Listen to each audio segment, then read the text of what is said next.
जंग के बीच ईरान के राष्ट्रपति पेजेश्कियन ने देश को संबोधित किया है। ईरानी राष्ट्रपति ने ट्रंप की सरेंडर वाली धमकी पर पलटवार करते हुए कहा कि जो ट्रंप सोच रहे हैं वो कभी नहीं होगा।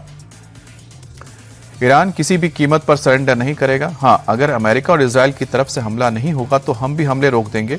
ईरानी राष्ट्रपति ने पड़ोसी देशों से माफी मांगते हुए कहा कि ईरान अब पड़ोसी देशों पर हमला नहीं करेगा। भारत में ईरान के राजदूत मोहम्मद फतैली ने इजरायल अमेरिकी हमलों को लेकर बड़ा बयान दिया है। ईरानी राजदूत ने कहा है कि इस युद्ध में हम या तो जीत हासिल करेंगे या शहादत तक पहुंचेंगे। हमारे लिए दोनों ही सम्मान और खुशी है। अमेरिका इजरायल के हमले सिर्फ ईरान के खिलाफ नहीं, ये अंतर्राष्ट्रीय कानून के सिद्धांतों, मानव गरिमा के खिलाफ है। इजरायल, अमेरिका और ईरान के बीच जारी जंग के बीच अली खामनेई के चारों बेटों की तस्वीर सामने आई है। दावा किया गया है कि खामनेई के चारों बेटे जिंदा हैं। इससे पहले दावा किया गया था कि अमेरिका और इजरायल के हमले में अली खामनेई के साथ उसके बेटे कोई भी मारे जाने की खबर थी, लेकिन नई तस्वीर में चारों बेटे सुरक्षित होने का दावा किया जा रहा है। अमेरिका, इजरायल और ईरान के बीच जारी जंग और भीषण हो गई है। दोनों तरफ से जबरदस्त हमले किए जा रहे हैं। इजरायल के हमले का ईरान जोरदार तरीके से पलटवार भी कर रहा है। ईरान की इस्लामिक रेवोल्यूशनरी गार्ड कोर ने खाड़ी देशों और इजरायल को निशाना बनाकर बैलिस्टिक मिसाइलें लॉन्च की है।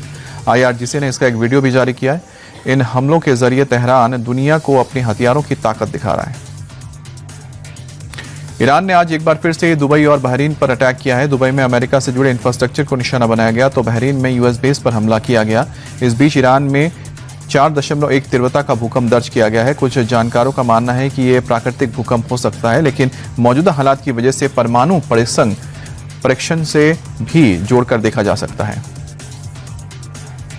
ईरान जंग का असर भारत पर भी दिखने लगा है। घरेलू गैस के सिलेंडर की कीमत अब 60 रुपए बढ़ोतरी के साथ महंगाई को छू रही है। दिल्ली में अब LPG सिलेंडर की कीमत 853 रुपए से बढ़कर 913 रुपए हो गई है, जबकि 19 किलो की कमर्शियल LPG सिलेंडर की कीमत 115 रुपए की बढ़ोतरी के साथ दिल्ली में अब कमर्शियल LPG की सिलेंडर 1883 रुपए तक मिलेगी, जबकि मुंबई में इसकी कीमत 1835 रुपए होगी। LPG की बढ़ी हुई कीमतें आज से ही लागू।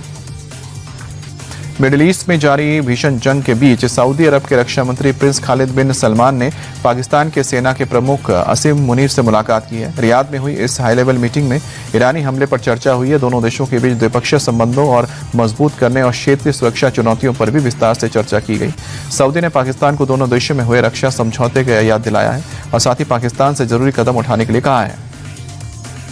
अफगानिस्तान में पाकिस्तानी सेना के हमले के खिलाफ खोस्त में हजारों की तादाद में लोगों ने विरोध प्रदर्शन किया। प्रदर्शनकारियों ने संयुक्त राष्ट्र से अफगानिस्तान में टीम भेजने और आम नागरिकों की हत्या की जांच करवाने की मांग की है। हाथों में तालिबानी झंडा और पाकिस्तान विरोधी पोस्टर लेकर प्रदर्शन कर रहे लोगों ने पाकिस्तान की सेना प्रमुख मुनीर और आम नागरिकों की हत्या करने का आरोप लगाया। हालांकि पाकिस्तान ने अफगानिस्तान सरकार पर TTP के आतंकवादियों को पनाह और मदद देने का आरोप लगाते हुए हमले जारी रखने की धमकी दी है। पेरू के सैन फ्रांसिस्को में भारी तबाही मचाई है। नदी का पानी बेकाबू होकर रिहायशी इलाकों में भर गया है। मकान की निचली मंजिलें पानी में डूब गई हैं और लोग छतों और ऊपरी मंजिल में रहने के लिए मजबूर हैं। रेस्क्यू टीम लोगों को रस्सियों के सहारे अब घरों से बाहर निकालकर सुरक्षित जगहों तक ले जा रही है। अब तक 3 लोगों के घायल होने की खबर है। शहर की सड़कों पर बाढ़ के पानी के साथ कीचड़ भी भर गया है। अमेरिका के मिशिगन में भयंकर टॉर्नेडो का कहर दिखा। कलामजू से लगभग 30 मील दूर थ्री रिवर शहर में शुक्रवार को अचानक अंधेरा छा गया और तेज हवाओं के साथ हवा में घरों और दूसरी चीजों का मलबा उड़ते नजर आया। कई इलाकों में बिजली कट गई। मौसम विभाग के मुताबिक इस मौसम में अमेरिका के कई हिस्सों में टॉर्नेडोज आते हैं। दिल्ली के उत्तम नगर में होली के दिन पीट कर हिंदू लड़के तरुण की हत्या के मामले में जांच तेज हो गई है। पुलिस ने मामले में अब तक 6 लोगों को गिरफ्तार किया है। गिरफ्तार किए गए आरोपियों में से एक नाबालिग भी है। पुलिस को 2 और आरोपियों की तलाश है। हिंदू संगठनों के जबरदस्त आक्रोश को देखते हुए पूरे इलाके को पुलिस ने छावनी में तब्दील कर दिया है। बेंगलुरु की हाई राइज सोसाइटी में कुत्ते को घुमाने को लेकर 2 पक्षों में मारपीट हो गई। दरअसल अपार्टमेंट में एक शख्स अपने पालतू कुत्ते को टहला रहा था। कुत्ता बुजुर्गों के लिए निर्धारित जोन पर चल गया और यूरिन कर दी, जिस पर बुजुर्गों ने आपत्ति जताई। दोनों पक्षों में बहस शुरू हो गई और देखते ही देखते बहस मारपीट में तब्दील हो गई। बुजुर्गों के गुट ने शख्स पर जमकर लात घुसे चलाए और दोनों पक्षों की शिकायत पर पुलिस ने फिर जांच किया। सूरत में सिगरेट पीने से मना करना वॉचमैन को भारी पड़ गया। सायोन प्लाजा में तैनात वॉचमैन ने कुछ युवकों को कैंपस में सिगरेट पीने से मना किया, जिससे युवक गुस्सा होकर भड़क उठे और कॉम्प्लेक्स की पार्किंग में खड़ी वॉचमैन की बाइक में आग लगा दी। आग लगने के बाद आसपास अफरा तफरी मच गई। पूरी घटना सीसीटीवी कैमरे में कैद हो गई। फिलहाल पुलिस ने सीसीटीवी के आधार पर आरोपी 2 युवकों को गिरफ्तार कर लिया है। इंदौर में अब बदमाशों की खैर नहीं है। बदमाशों की धरपकड़ के लिए अभियान पुलिस ने तेज कर दी है। जगह जगह छापेमारी कर बदमाशों को पकड़ी है। बीती रात चंदन नगर पुलिस ने लिस्टेड बदमाश को गिरफ्तार करके हाथों में हथकड़ी पहनाकर उसका जुलूस निकाला।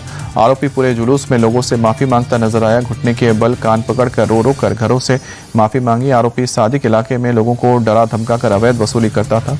पुलिस की इस कार्रवाई का लोगों ने ताली बजाकर स्वागत किया। अहमदाबाद में कल होने वाली T20 विश्व कप फाइनल के मद्देनजर रेलवे ने बड़ा फैसला किया है। रेलवे ने आज नई दिल्ली से अहमदाबाद तक स्पेशल ट्रेन चलाने का ऐलान किया। फ्लाइट्स के बढ़ते किराए और टिकटों की किल्लत के चलते रेलवे ने विशेष ट्रेन चलाने का फैसला किया है। ट्रेन आज रात को 11:45 पर रवाना होगी और कल दोपहर 2:30 बजे अहमदाबाद पहुंचेगी। भारत न्यूजीलैंड के बीच होने वाले फाइनल के चलते एयर इंडिया ने भी अहमदाबाद के लिए अपने फेरे बढ़ाए हैं। पीएम मोदी कल दिल्ली में करीब 33,500 करोड़ रुपए की कई विकास कार्यों की सौगात देंगे। कार्यक्रम के दौरान पीएम मोदी मेट्रो के विस्तार और सरकारी कर्मचारियों के लिए आधुनिक आवासीय सुविधाओं का तोहफा दिल्ली वासियों को देंगे।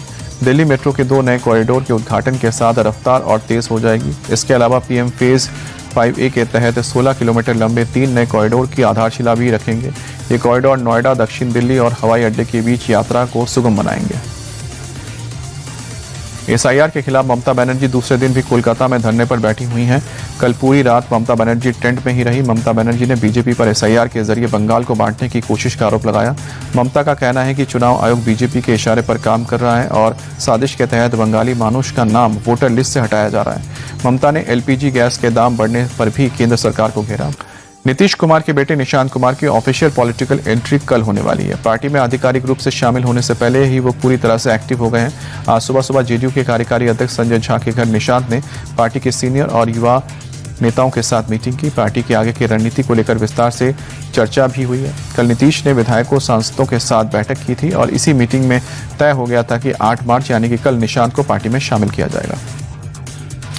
नीतीश कुमार के राज्यसभा जाने के फैसले को लेकर समाजवादी पार्टी के प्रमुख अखिलेश यादव ने बड़ा बयान देते हुए तंज कसा। अखिलेश ने कहा कि हम लोग नीतीश कुमार को प्रधानमंत्री बनाना चाहते थे, लेकिन वो अब राज्यसभा के सदस्य के रूप में रिटायर्ड होंगे। अखिलेश ने बीजेपी पर निशाना साधते हुए कहा कि जो लोग राजनीति को समझते हैं उन्हें पहले दिन से ही पता था कि बीजेपी बिहार में क्या कदम उठाएगी। तमिलनाडु में विधानसभा चुनाव के लिए डीएमके कांग्रेस में सीट का बंटवारा हो गया है। डीएमके ने कांग्रेस को 28 सीट दी है। इसके अलावा एक राज्यसभा सीट भी दी है। यह फैसला मुख्यमंत्री एमके स्टालिन और तमिलनाडु कांग्रेस कमेटी के अध्यक्ष के बीच बैठक के बाद हुई है। पार्टी सूत्रों के मुताबिक सीट शेयरिंग को लेकर कांग्रेस डीएमके का गठबंधन टूटने की कगार पर पहुंच गया था, लेकिन पी चिदंबरम ने स्टालिन से मुलाकात की और लंबी बातचीत के बाद बात बन गई। यूपी के सीएम योगी आदित्यनाथ के खिलाफ स्वामी अभिमुक्तेश्वरानंद ने नई जंग छेड़ दी है। शंकराचार्य ने आज से गौ प्रतिष्ठा धर्म युद्ध यात्रा का शंखनाद कर दिया है। काशी से शुरू हुई ये यात्रा यूपी के 6 जिलों से होते हुए 11 मार्च को लखनऊ पहुंचेगी, जहां यात्रा का समापन होगा। शंकराचार्य लखनऊ में जनसभा को भी संबोधित करेंगे। अभिमुक्तेश्वरानंद ने यूपी सरकार से 40 दिन के अंदर गौमाता को राजमाता घोषित करने और बीफ पर रोक लगाने की मांग की थी। हरियाणा के पंचकुला के बहुचर्चित छत्रपति हत्याकांड मामले में डेरा सच्चा सौदा के प्रमुख गुरमीत राम रहीम सिंह को कोर्ट से बड़ी राहत मिली है। पंजाब हरियाणा हाईकोर्ट ने सीबीआई अदालत के फैसले को आंशिक रूप से संशोधित करते हुए सबूतों के अभाव में डेरा मुखिया को मामले से बरी कर दिया। वहीं 3 अन्य आरोपियों की उम्र कैद की सजा को बरकरार रखा है। आपको बता दें कि पत्रकार रामचंद्र छत्रपति की हत्या साल 2002 में हुई थी। मशहूर रैपर और सिंगर बादशाह एक बार फिर से विवादों में है। इस बार उनका हरियाणवी फोक सॉन्ग टिटिटी विवाद की वजह बना है।